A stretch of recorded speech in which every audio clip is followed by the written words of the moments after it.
Yes. in any given moment. So they gave examples of workplace stress. Definitely, some of the drama that can happen between coworkers. But even if you don't have that, even the bright lights, the pressure of deadlines, the commute. So some of us, by the time we get to work, we're already exhausted, right? Exactly. Yeah. And think about people who have, like you said, commutes, people who have long commutes where you have to fight morning traffic or evening traffic or, whatever, and the level of stress that just getting to work might create. And that explains to me why people will experience things in different ways. But when I work a later shift, it's more exhausting for me because I've already felt and gone through a few things before I even go to work for the day. So, So, looks like we lost the reception here, everybody. I'm not going to start the recording over. I will just call Lori back. My apologies.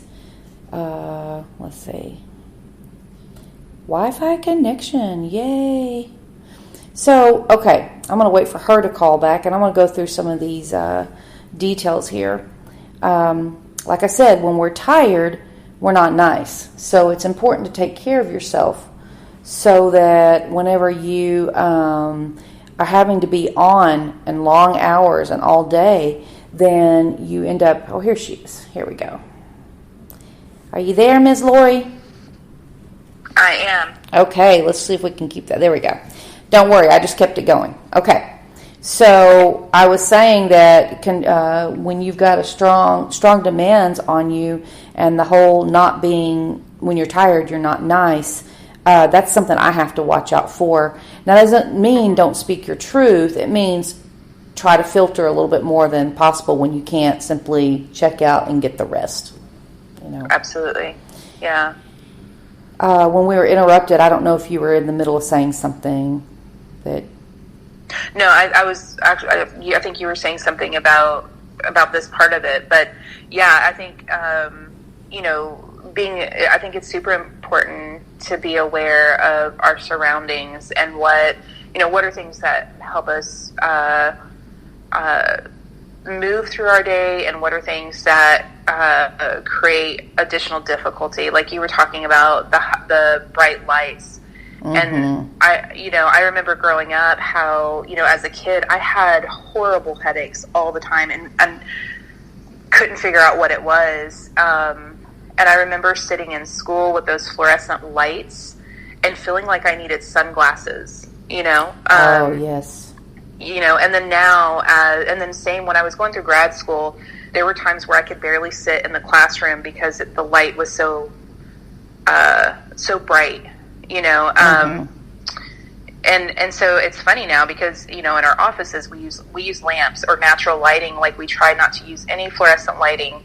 And what a difference that makes. So even something as simple as, for the things that we can control, yes, something as simple as, adjusting the lighting or, being able to modify sounds that we hear, like we have soft music playing in our office, different things like that can make it a little easier for us. I just did that at work like a few days ago, where I put some lamps in. I'll probably take some sheer scarves to put over just for some ambient lighting. I put a diffuser in there. Note to self: don't use lavender or your clients end up yawning the whole time, and so do I.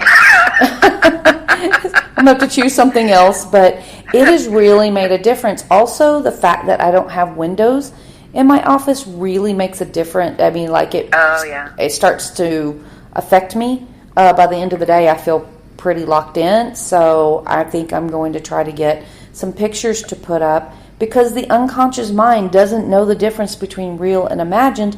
And for an HSP, that's going to make a huge difference in how I feel in there all day long. Absolutely. Absolutely. So that's some things that I would recommend. I also get up an hour early before I have to get ready for work, just so I can have the coffee and meditate and connect to self, before getting rolling on my day. It's just really important. Same thing in the evenings. I don't usually I try not to make plans during the week because the weeks are pretty demanding in a lot of ways, and that's my way of being kind to myself to get my energy back. Yeah. So a lot of people, you don't relate to it, or this is not your answers, but just some suggestions. Yeah. Some good. Yeah, I do. Uh-huh. I was just going to say, I do the same thing. I remember when I worked in a corporate position, getting up early in the morning and rushing around trying to get the kid out and get myself out, and and how much, like you were saying, the stress of just getting to work would be. And so I've really learned that if I can create space for myself to kind of take it slow and ease into the day, it makes such a difference for me. Yes. And I'm the same way too about my evenings during the week. I really try to protect those because, especially in working with people all day and as a counselor, sometimes at the end of the day, it's hard to take in more input, and yes. Really needing that space to just be is important sometimes. Yes. So I know after the particularly heavy days, especially when first opened the practice, it was by the end of the day, I would just sit in my car and not move because my prefrontal would not even, my prefrontal cortex couldn't even find home, basically. Right, yeah. And now I have a better understanding of why that is. So some more good news is HSPs make better gambling decisions, I guess. But that carries over to the investment market, just more tuned into changes. So that's cool. Yeah, and being able to, like you said, pick up on details. Yes, the new ones, small things. Yes, yeah. There's a lot of really great kind of gifts that come with being an HSP, but it also comes with ways that we have to learn how to care for ourselves and be gentle with ourselves too. Yes, which is an honoring of self. Yeah, and I like to say that, and this is not. I think I heard this either from Dr.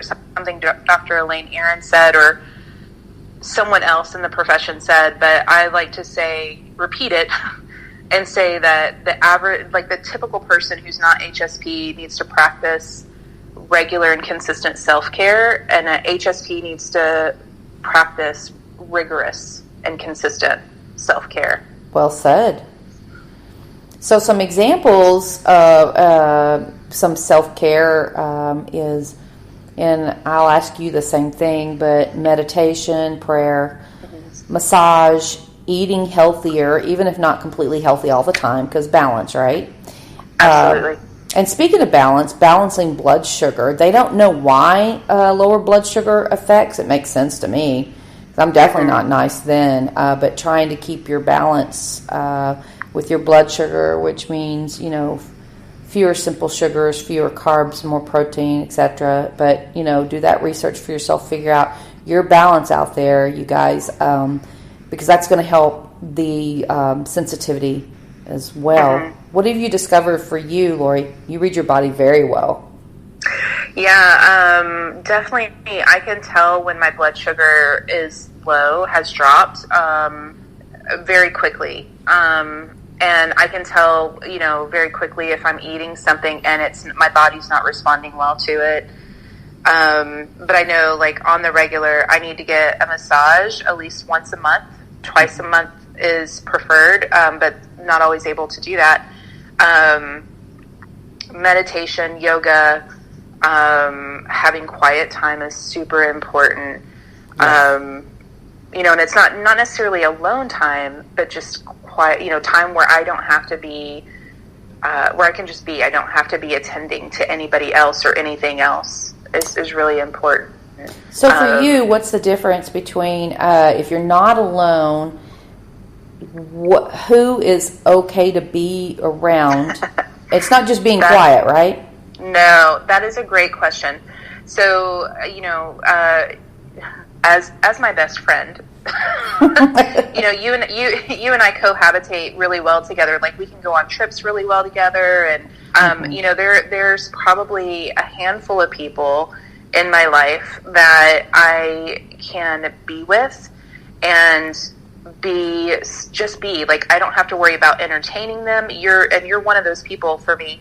I don't have to worry about, are you okay? Do I need to attend to you?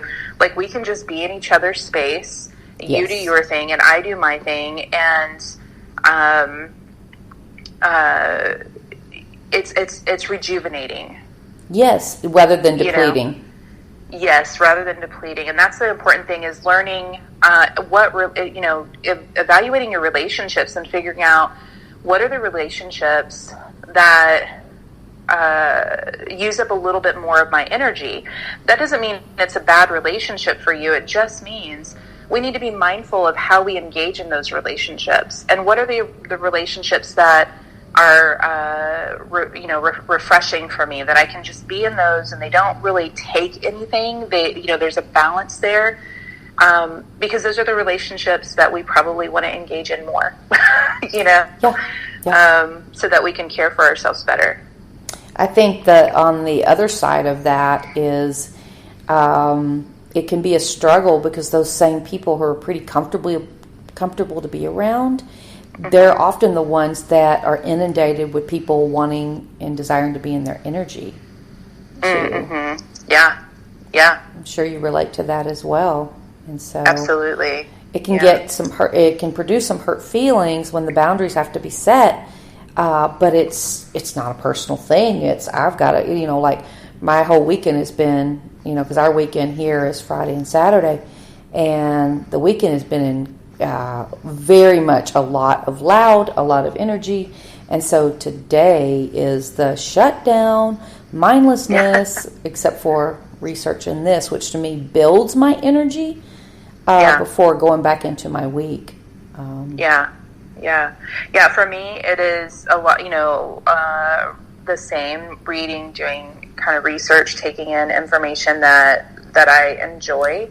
Also being outdoors, or working in my garden like that. Like, on a really nice windy day, to feel the breeze on my skin, there's something about that really just is like, it really fills my cup really quickly, Beautiful. And so, it's good to find those things, like, really become aware of those things that are pleasurable and and that you really enjoy, because that's how you're filling your cup back up. Perfect. Yeah. So something else, I love how they just, in a lot of the research, they're like, they keep reframing that this doesn't mean broken. There's a lot of beauty. No. They gave an example of the California forest fires.